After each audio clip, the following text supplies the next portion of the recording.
अनुराग times स्वतंत्र अध्याय को आपण मानक स्वागत। भारतर विभिन्न प्रांतर हिंदू देवादेवी मंदिर देखा मिले। हिंदू धर्मर वैशिष्ट्य होउछि सबु वर्गर व्यक्तिविशेष को सम्मान देवा। ऋषि राजा दानव ब्राह्मण असुरुणी को मध्य पूजा करा जाए। सचोट निर्भीक व्यक्तिविशेष को मध्य गुरुत्व दिया जाए एवं आगामी पीढ़ी यह नीति आदर्श चलवा निमंते विभिन्न मंदिर मान प्रतिष्ठा करा जायछि। आज आम महाभारत जुगर भीम पत्नी हिडम्बा मंदिर विषय आलोचना करिबा। हिमाचल प्रदेश मनाली ठारे भीम पत्नी माँ हिडम्बा मंदिर अवस्थित।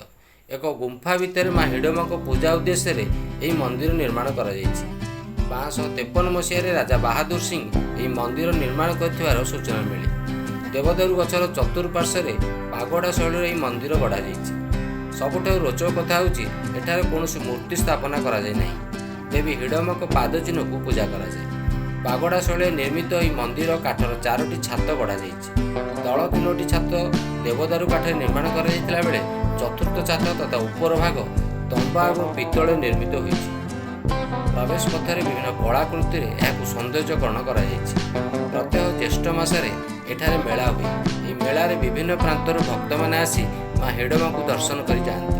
यह मंदिर पाखरे भीमपुत्र घटस्कचकर एक मंदिर अच्छी।